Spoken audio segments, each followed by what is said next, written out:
Përshëndetje të gjithëve, të nderuar punëmbar kuvendit edhe posaçërisht gjithë përfaqësuesve të Aleancës për Shqipërinë Europiane, dhe pa hyrë në argumentimet që fare mirë u bën nga parafolësit lidhur me arsyet pse ne jemi këtu për t'i zbrapsur dekretet e Presidentit Republikës, dua vetëm të sjell në vëmendje të opinionit publik se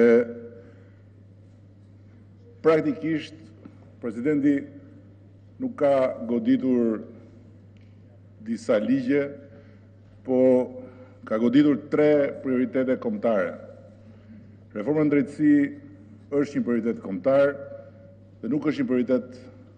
partijak. Një prioritet kombëtar i përcaktuar çdo ditë, përveç se me zgjedhjet që përcaktuan këtë shumicë nga mijëra qytetarë që përplasen dëshpërimisht në dyert e një sistemi të kalbur dhe po ashtu nga plot qytetarë që çdo ditë nënvizojnë përpara nesh domosdoshmërinë që ky sistem të kalojë në një operacion rrënjësor. Reforma administrative territoriale është një prioritet kombëtar, nuk është një prioritet partijak. Është një prioritet kombëtar i dalë në pah si një detyrim për politikën shumë vite më parë. Është një prioritet kombëtar i pamohuar si i tillë nga asnjë forcë politike. Një prioritet kombëtar i përcaktuar sipas qeverive të radhës si një domosdoshmëri. Dhe fatkeqësisht Presidenti i Republikës organizon dëgjesa me të zgjedhur vendor të Partisë Demokratike, pasi Parlamenti me një shumicë përtej shumicës qeverisëse e ka votuar reformën administrative territoriale. Dëgjesa surreale, cilat as formalisht nuk justifikojnë rolin e Presidentit të Republikës, sepse janë i bindur që në rast se do të kishte ftuar dhe të zgjedhur vendor të Aleancës për Shqipërinë Europiane, padyshim do t'i kishte pasur aty për t'i dëgjuar. Prioritet kombëtar është edhe lufta kundër krimit dhe garantimi i një standardi sigurie normal për qytetarët, dhe ligji për Policinë e Shtetit erdhi në këtë kuvend pasi u punua me gjithë përfaqësuesit e organizmave që asistojnë Policinë e Shtetit dhe Ministrinë e Brendshme nga një sër vendesh apo edhe nga strukturat e Bashkimit Evropian. E pra, edhe këtë prioritet kombëtar,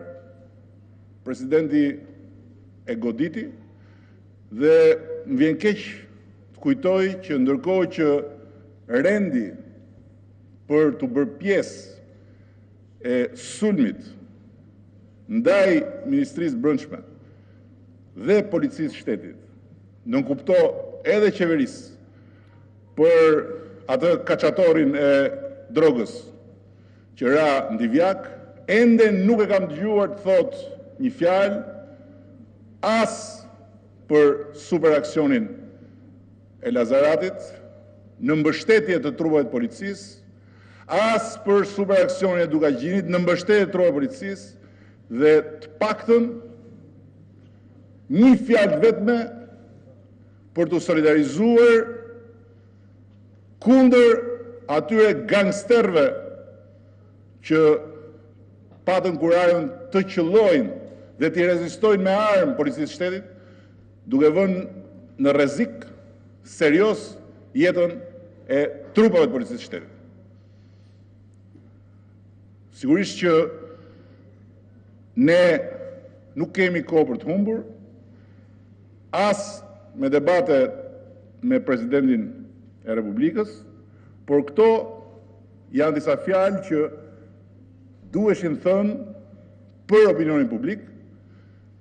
duke i qëndruar zotimit se ne nuk do ta kthejmë as këtë foltore dhe as foltoren e qeverisë në një llogore për të hedhur gjyle balte ndaj presidentit të Republikës, siç ka ndodhur në të shkuarën, dhe duke i ndihmuar të gjithë kujtojnë se ky vend ka pasur qeveri që kanë sulmuar presidentët dhe sot ka për herë të parë një president që sulmon qeverinë. E me këtë rast më lejoni të sjell në vëmendjen tuaj dhe në vëmendjen e publikut të dhënat e fundit të përpunuara nga policia e shtetit, cilat na bëjnë gjithëve besim plot se jo vetëm jemi në rrugën e duhur, por dhe se tani më jemi në kushtet kur policia e shtetit e ka tërësisht në kontroll territorin, pavarësisht se lufta me krimin është një luftë që nuk mbaron asnjëherë. E pra në muajin korrik, dhe dihet botërisht që korriku dhe gushti janë 2 muaj shumë të vështirë, tradicionalisht për forcat e rendit,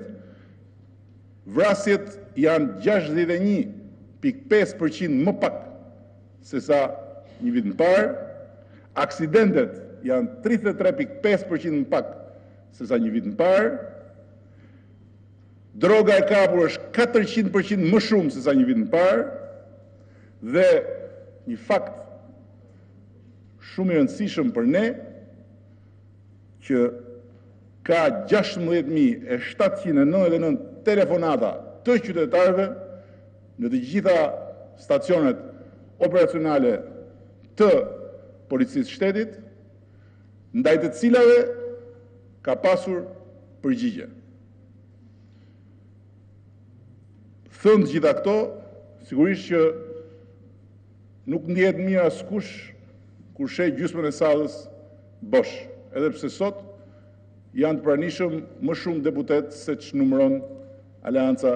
për Shqipërinë Europiane. Ka një partia më e madhe e opozitës, që mungon. Ata mendojnë se mungojnë me arsye, por unë besoj se arsyet e paraqitura për mungesën janë në fakt arsye që konfirmojnë mungesën e plot të ekuilibrit të opozitës në raport me detyrat ndaj publikut dhe ndaj zgjedhësve të vet. Sidoqoftë edhe në këtë pikë ne nuk jemi në vazhdën e traditës që nga kjo foltore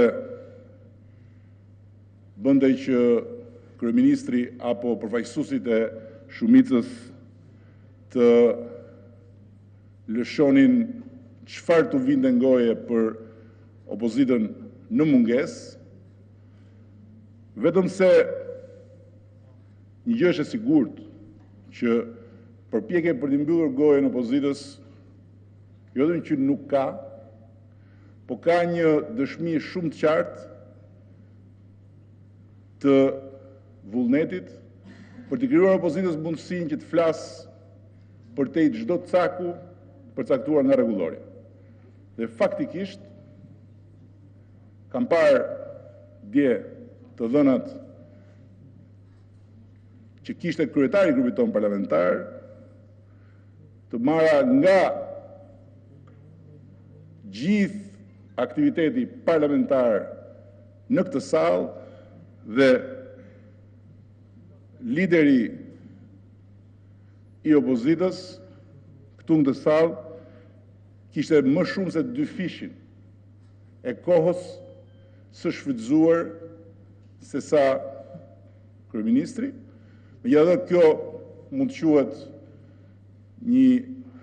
fakt i papranueshëm për këtë diskutim, sepse lideri është rekordmen, por është e sigurt që përveç rekordit në atë që ai e quan not, por që është një ujitje e trupit në ujë, ka një rekord më të lartë që është rekordi i shpartallimit të gjithë kufive të vendosur jo nga rregulloria, po nga norma e bashkëjetesës në marrjen e kohës kuvendit. Megjithatë dhe vetë opozita, Partia Demokratike nuk bie më poshtë, sepse në kohën e shfrytzuar këtu në foltore, pothuajse jemi të barabartë me disa orë në avantazh për Partinë Demokratike, po të marrësh parasysh numrin e forcëve, atëherë shkojmë prapë ke më shumë se 2 fishi i liderit. Kështu që besoj se argumenti që këtu nuk janë se ju mbyllet goja është krejtësisht i paqëndrueshëm, ashtu si kundër për ta mbyllur, ka bërë shumë përshtypje kur kam mësuar diçka që nuk e dija, që në Gjermani ka një ligj të pranuar nga të gjithë deputetët, i pashkruar, por i pashkelur asnjëherë në historinë e Republikës Federale, që opozita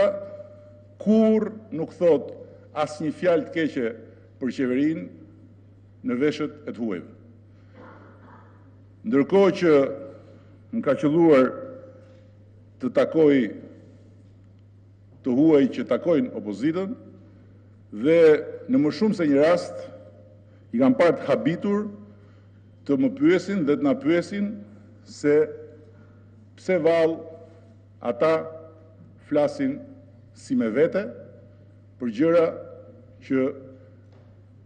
i shohin vetëm ata. Sidoqoftë ne jemi më shumë se sa të plot vullnetshëm që ta mirëpresim opozitën këtu në sallë, më shumë se sa të plot vullnetshëm ta dëgjojmë opozitën deri në fund, pa çka edhe vetë rregullores, por sigurisht nuk mund të presim opozitën. Dhe dua t'i falenderoj të gjithë ata që e filluan punën përpara kohës së zakonshme për të sjellë